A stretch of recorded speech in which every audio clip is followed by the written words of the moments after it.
Dare Fight Sports on Twitter.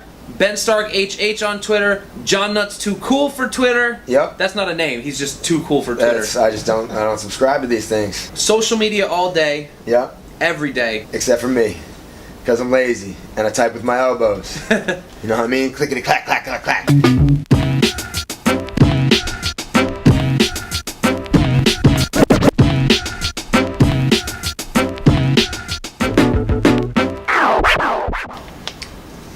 You want to intro it? I'm thinking. Okay, I would do it like this. Hi, Jon Nutt. Here with the inaugural podcast, live from Bangkok. Some could say this is a Dare webcast, but others could say it's not. It's just us getting together and chit-chatting. The reason being, there's not really too many vlog, podcast type things going on. None that we know about really the expat community, people living abroad, and all of these kind of being pulled in and juxtaposed to the MMA scene and the MMA world, especially here in Asia. So I'm Jon Nutt. I live in Bangkok, Thailand. Been here for since 2000. Been living in Thailand. Been coming to Thailand since the tsunami, since pre-tsunami. Then did the off again, on again thing. We'll probably talk about that in our future little endeavors. Then moved here fully in like 2007, 2008. Moved to Bangkok in 2010 and 2009, and been here ever since. And the association between myself, Ben Stark, who gets to introduce himself in a moment, my partner in crime, and my other buddy, DJ Retastic, who once again will be our Google Pro web tech DJ extraordinaire. He's an amazing human being, and yeah, so it'll be the three of us bullshitting, if you will, about all things life, living abroad, broads, things of that nature, and focal point will be around fighting, mixed martial arts, and the Asian MMA scene. And just living in Bangkok in general? Living in Bangkok in general. Or Thailand, period. Thailand, exactly. Cool. Ben Stark? I'm Ben Stark. Yeah. I only moved here last July. Been here 11 months. I don't know dick about Bangkok, really. I know where the gym is. I know where to buy good pad thai. And I know where the malls are at. I met Mr. Nutt through the Dare guys. And he doesn't know it, but he's like my tour guide for where I should know things. Anything I want, I call Jon Nutt. I say, where do I go for this? And then he tells me. He doesn't know it. But it's because I'm better than a Lonely Planets guide. Yeah, Lonely Planet's stupid. TripAdvisor, suck it. Exactly.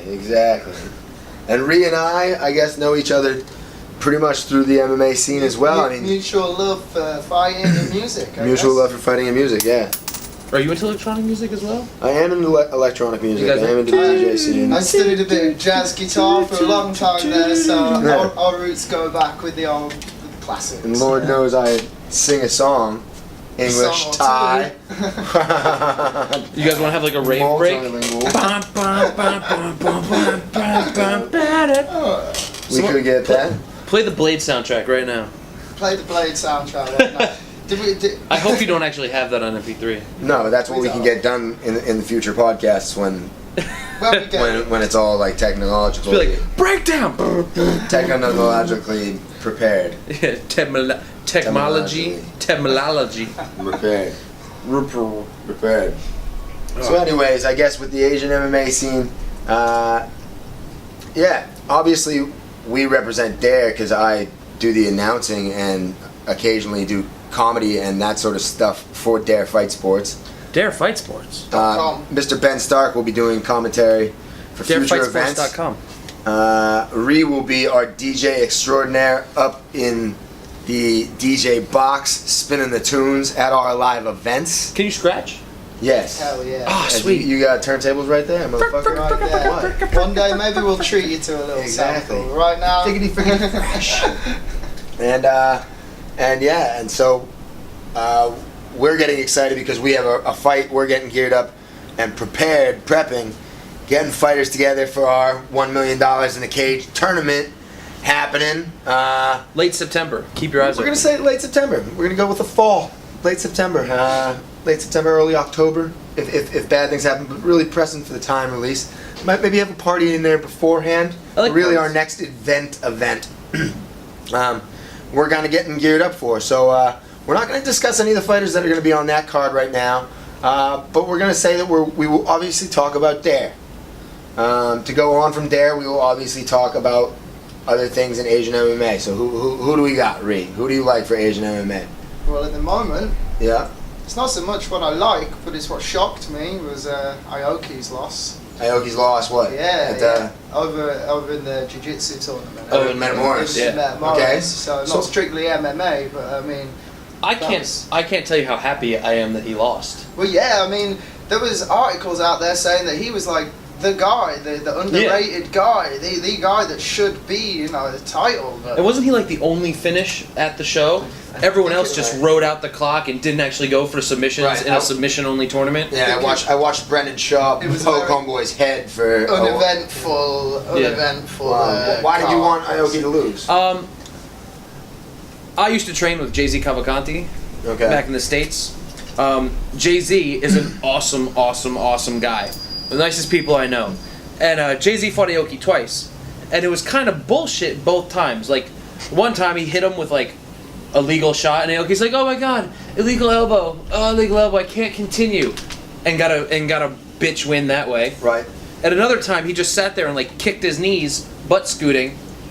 Right. You know, if he can't submit you, or if he doesn't think he can submit, or you can, like, fucking put the blast on him, he doesn't want to. He's not afraid to take the bitch way out. Right. I just don't like how he fights. I mean, he's got amazing jiu-jitsu. He's got a great skill set. I just think as a person, he's kind of a cunt. Okay. That'll happen.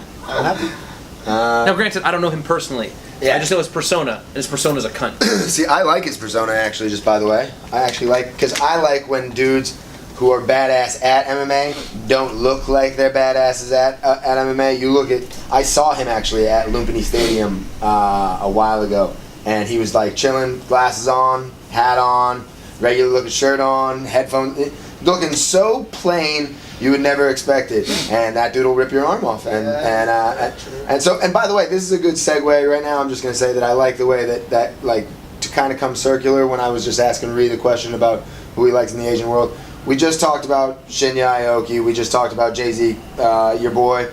So we'll talk about organizations that go on in the States. Jay-Z is obviously fighting for a World Series of Fighting. That's coming up. We will talk about Asian MMA. Obviously, Shinya Aoki is the lightweight champion for ONE FC, so we're Dare biased, but we will talk about the ONE FC and him coming up. You can't escape reality. We can't escape reality. You can't escape reality. That's brass tactics right there. Ben said it. And right if there. any of you guys can translate Japanese websites into English, I would really like to cover Shudo, Pancrase, Deep, Rings, The Outsider, all of those shows in Japan. Just that none of them put out information in English. Right. Which kills me, because I really like Japanese MMA since, like, when I started in 2003. So if you're listening out there and you can help Ben Stark out. Some form of English outlet for Japanese MMA would be awesome. I know Jimmy James Goiter, we said he did his podcast as well. He talks about the news a lot. But maybe we could get him to help you out with that. But even then, Legends, that's another Asian one. Yeah. This past weekend, the Mima thing, Malaysian Invasion. Okay. Which, from what I hear, is fucking huge. Yeah, let's give a shout out to them. Ree, you heard about them this weekend? Yeah, of course, man. I've been advertising hard. Have you heard about any of the fighters or anything? No. I actually, to be honest, have missed out on a bit of the Asian MMA for the last week. So apart from being aware of it, I'm not sure of any of the details. And with that being said, it's now that I would like to say that we might not be on the Asian MMA scene in this inaugural show that we're having right now. Inaugural show. Homework's gonna be done. We're just bitching and moaning right now. That's what we're doing. Chit chatting, talking shit, and swallowing spit. Actually, I got a buddy named Adrian Tam. I might not have pronounced his last name right. I believe it's THAM. Mm-hmm. Nice guy. Met him at the Bangkok Open. Did a session at my gym. Did a session at Adam Kayyum's gym. Nice kid. He fought, and I believe he won. I don't know if it was a final or a semifinal. I couldn't find articles about it. I could only find pictures. Okay. The grand final. He won the grand He won the finale, grand so he final? won his weight class. The final show at the stadium was the only fight, the last fight that they had, or the first fight Was that it- they had is all the, finals? since the mall fights. Okay. Okay. So what just happened was all the finals. Yeah. Right. By the way, that's JP, our cameraman. You wanna jump in and say hi? Hi. Yeah, There you go. There you go. He's behind the scenes. He might chime in when he knows more than us on occasion. Exactly. He's lived here in Thailand for a while as well, Yeah. down in Phuket, and and that's another thing we can kind of openly discuss. I think is like the camps that are around the Southeast Asian region. I've been to pretty much a lot of the Muay Thai camps. I mean, like in Thailand over the years. Also, we can get to our pasts and our histories when we're telling our stories. I personally was I don't know if you know this. You were the ring announcer at Patong. Patong Stadium, right? I was the ring announcer at Patong Stadium. Is that how you learned most of your Thai? Just by having to do that job? It's how I learned how to say, "Ladies and gentlemen, round one." Tukon a couple Modyokdinun. Song. Thai. Nukti song. Exactly. So we can get that going on. Whatever. Yeah, but so back to Asian MMA. Yes. The Mima thing. What I heard about it, I heard about Pete Davis losing. I heard he got, little ground and pounded out. I heard he was throwing kicks. Wasn't Pete Davis didn't he fight in the ONE FC? Yeah. So I they thought he was a pro. So they had three So he super lost. fights at this bad boy. Oh, they had super This Mima fights. thing. Yeah. they ONE had FC three. gave him the open, or did he lose his they're contract? ONE FC network. So like ONE FC obviously hooked. Oh. Mima, they got their cross connections. They obviously hooked up. So the ONE FC And, network will share fighters. I would assume Within. so. I would assume so. I would at least. They would talk about it. Come on now. Well, no, I'm just thinking because with boxing you have the IBO, the WBO, whatever. Yeah. And you'll have champion versus champion for either a 2-title champion or a bigger belt. So if the ONE FC network means that your fighters can jump and fight everywhere within the ONE FC network, you can have champion versus champion fights. Yeah, you can. Which is really cool and I don't think that's ever happened before. Yeah, I mean. Other than when UFC bought Pride and they kind of merged. We don't think it's not coincidence. Well, it would that obviously- this happened, right? Yeah. This must be the game plan. Well, it would be awesome. Well, the problem with that one is ONE FC talks about how they have this duopoly with UFC. Like we have a duopoly. Those are bold comments. We're not gonna play hater in this because we're all about boosting MMA. So I'm not gonna play any kind of hater on that. We're really just gonna say that duopoly ONE FC comparing itself to the UFC in all reality. It's a little It's a little bold. But that being said, if they didn't keep it like a duopoly like you were talking about, and we had Road FC and all the other the other Korean one, PXC, and PXC is a solid PXC show, is a solid show in the Philippines. In Guam, is it Guam? Or they jump between Guam and the Philippines now, yeah? Yeah, but who else? I mean, the Colt 45 production.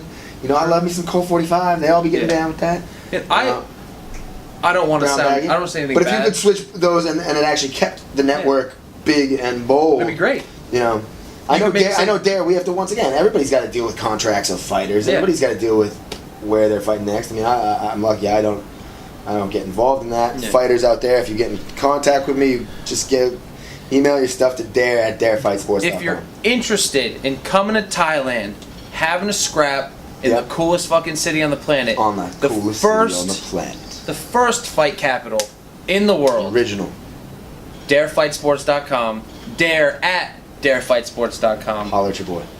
Facebook Jon Nutt, Facebook Ben Stark, Facebook Dare Fight Sports, Facebook Dare Championship. DJ Ree Webster, if you really want to. If you want to get down. I like how on our inaugural show we're just playing ourselves out, Listen. up. People want to know. Mm-hmm. They want to know. We're very important. We're in the media. All right. So wanna get are we gonna do a story time during the show as well, or are we gonna? Is that not for this? Are we gonna? Oh no, are we gonna- we can do anything. It's a podcast. Yep. It's limitless possibilities. The guests. We'll have guests in the future as well. Yeah. You know we'll have guests. Shit. Hell yeah. Let's get like. We got mad people in Thailand right now. Yeah.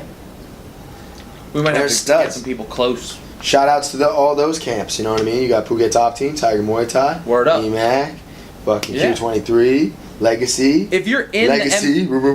if you're in the MMA scene on any active fighting level, be it MIMMA, Yep. be it Bellator. If you're in one, if you're in Dare, if you're in Legend, and you're near Bangkok, or even if you're in Phuket and you might come on a trip to Bangkok, let us know. Happily have you on. I'm better than a Lonely Planets guy, once again. Yeah.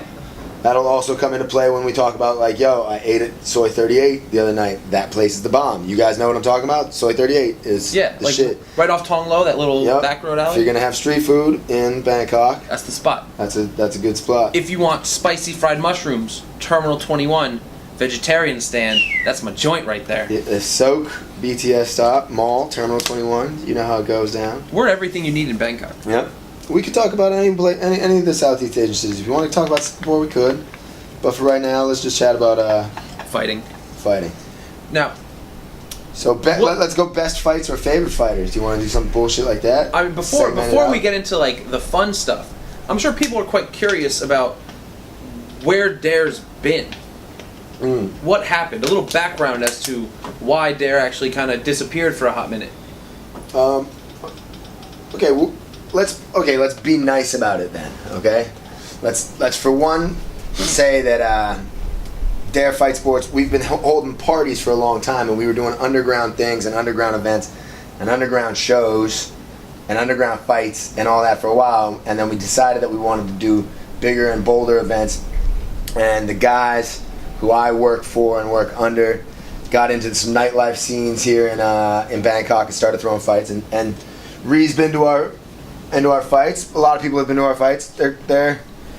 They're not stadium shows, they're club shows. If you were talking about music, you know what I mean? It's going to see a DJ instead of going to see fucking U2, you know? Where has it been? When the stuff happened with the ban, like the Sports Authority coming out and banning us, that stuff hurts, and it put a real damper on our sponsors and money. And I mean, I don't want to go into full business details, but obviously without those sponsors and without backing and stuff, you know, I'm not a wealthy dude. I'm a baller on a budget. You know what I mean? I travel the world. You know what I mean? Backpacker for life. Been around the world thrice times. You know what I mean? Coach. You know what I mean? I'm getting there. Exactly, I'm getting there. Yeah. So that being said, what happened with Dare? People have their own lives. We have other jobs. We were getting things done on other things. So other people had other partners at Dare, had other things going on. Myself, I had other things going on as well. So it was like, who's gonna fight these people that are holding us down? And you can't. Although we all want to Rage Against the Machine, greatest band of all time, you know what I mean? Rage Against it. It's expensive. It's fucking tough to do, and lawyers and shit. I've had meetings on the Cambodian border.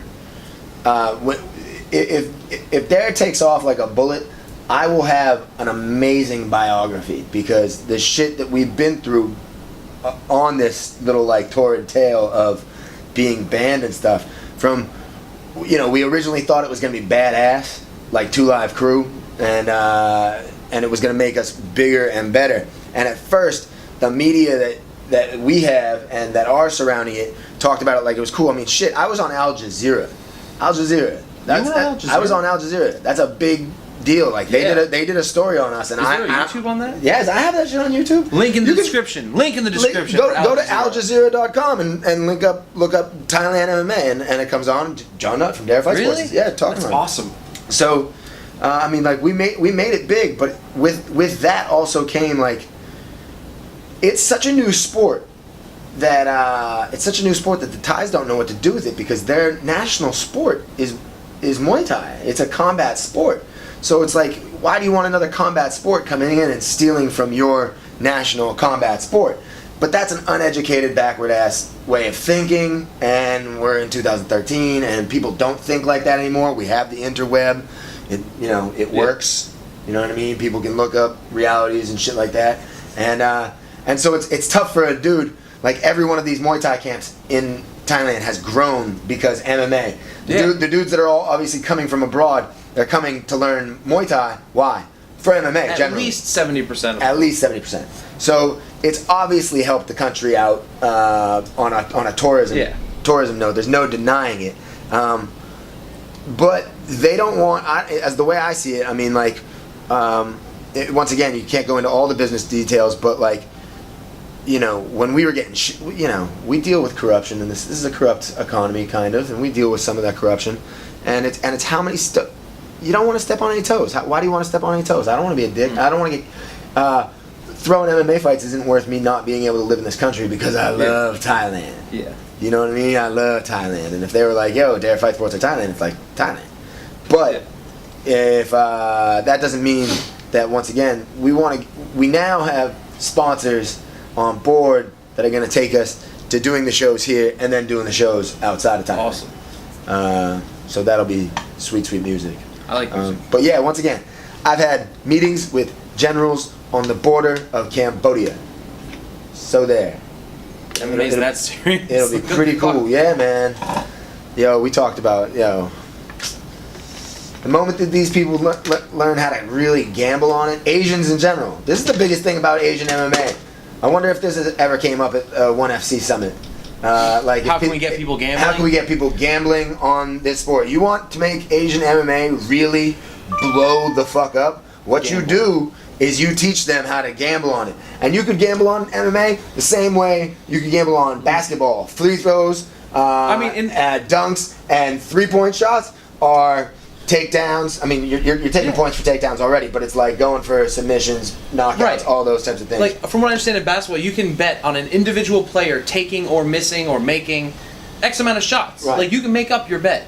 When I was getting on the Ultimate Fighter, I was in Vegas, and there were fights that weekend. So I was a good friend of mine, T-Bao, was fighting. Right. So I was going to put money on him. And at the time, they only let you bet on the main headliners, the main events, because those are the only fighters that had a lot of posterity. But then, you know, depending which casino you went to, you could place smaller bets, or you could ask to place bets. Right. But really, because, you know, how many years it was, 3-4 years ago, you know, the sport, though much bigger, still wasn't at a stage it is now where people know who the undercard dark match guys are. Right. You know?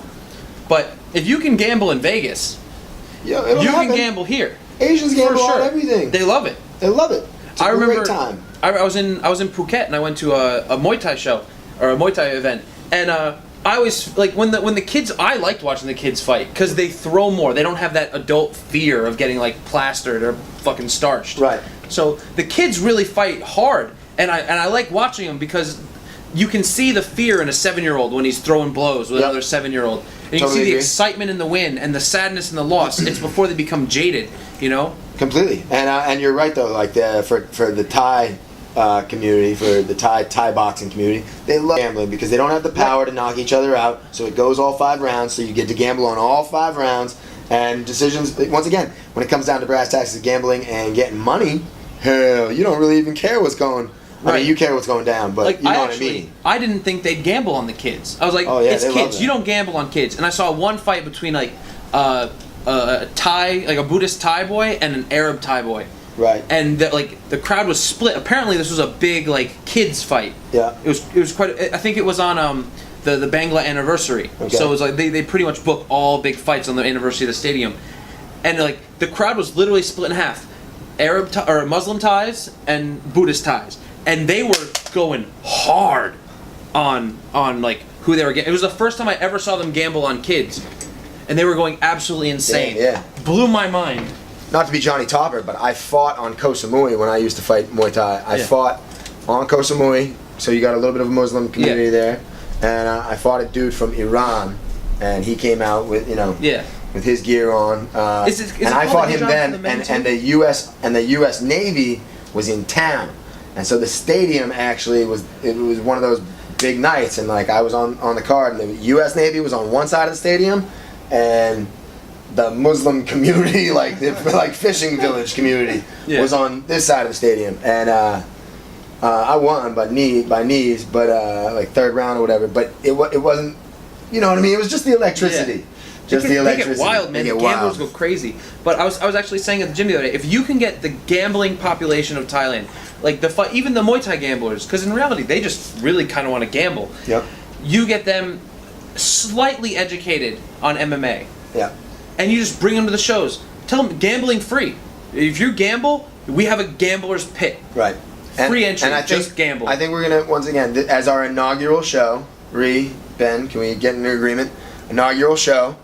This is the lesson from our inaugural show. If somebody could get in touch with us through our Facebook page at the Dare Fight Sports 1 for right now. Yeah. Jon Nutt, Ben Stark, DJ Tastic. Get in touch with us. If you can get us in touch with some people that know about real deep, dark gambling communities in Asia, so we can get up with some If you want to gambling gamble people. on fights, Yep. Speak your mind. Bangkok, bitches. Yes. Facebook, Dare Fight Sports. Facebook, Jon Nutt. Facebook, Ben Stark. DareFightSports.com. Dare@DareFightSports.com for the email. Dare Fight Sports on Twitter. Ben Stark HH on Twitter. Jon Nutt's Too Cool for Twitter. Yep. That's not a name. He's just too cool for Twitter. I don't subscribe to these things. Social media all day, Yep. every day. Except for me. Because I'm lazy and I type with my elbows. You know what I mean? Clickety clack, clack, clack, clack. Inaugural episode of that fucking, of our little, we're going to go with Live from Bangkok. Live from Bangkok. Jon Nutt, Ben Stark, DJ Tastic. Have a good one. See you next time. We're out.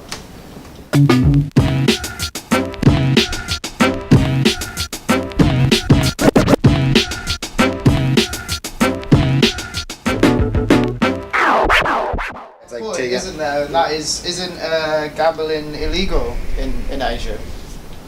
As far as I know, gambling in Thailand is completely illegal, except in the Muay Thai stadium. Yeah, sorry, that's what I meant, in Thailand. Like, so it's actually legal, right? Apparently in the stadium, like if you're in the, it might even be so much so as only in the gambling pit, Right. like you can gamble. But from what I understand, like you're in the Muay Thai stadium, you can gamble.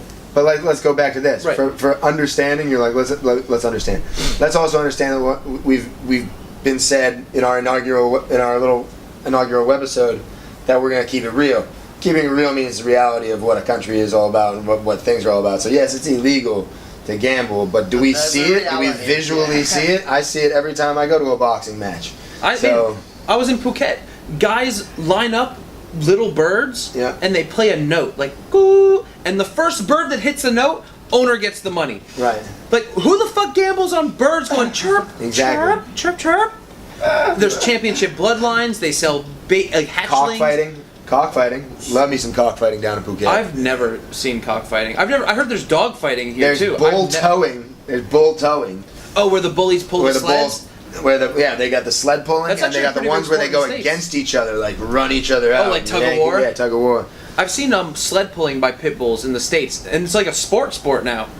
I feel like I'm at the end of an era of expats that came out here because of the internet and stuff. But pre-YouTube, I shot a piece of cattle. I shot a kwai, a big buffalo, in Cambodia with a bazooka. Really? I You did did that. I did A that. bazooka? Yes. Like, Yes. I thought that was like a joke. Like I did a visa run in Cambodia, man. and one of my guys in the gym was like, "Oh, dude, shoot a cow with a bazooka." No, I I'm like, did that what the shit. fuck are you talking about? Yeah. I thought he was like making a reference to And I got a like, suit made that day. The day that I went to the tailor, picked up my suit, rocked a bunch of techno music, drinking beers the entire time. They said you couldn't drink beer except when you were inside the area that you were going to shoot guns. Hilarious. weird, Yeah. dangerous. Yeah. So there you go. Perfect set. But that's the end of the webcast. But you know what I mean. Yeah. You can get So around. we want to get the gamblers involved, even though it's technically illegal. So we should hold a show in a Muay Thai stadium, And in a Muay Thai ring. right? Right. And then the gamblers can be there. Yeah. Dare. Fight 'Cause- Sports is getting lawless, changing up the rules of the game. You know, because as far as I know, it's like tonight, Tonight. boxing Tonight. stadium, big fight, championship fight. Tonight. The best of the best. The champ of the champ. The champ of the champ. The biggest fight, champion versus champion. Yeah. Why does that kind of sound Jamaican? I don't know. People that don't come to Thailand are stupid because they have never seen midget boxing too. Midget boxing is a great. I've great been here thing. 11 months. I still haven't seen midget boxing. I guess we have. You haven't lived then. Yeah, you have. I guess we have something to do this weekend now. All right. Now we can turn it off because we're gonna get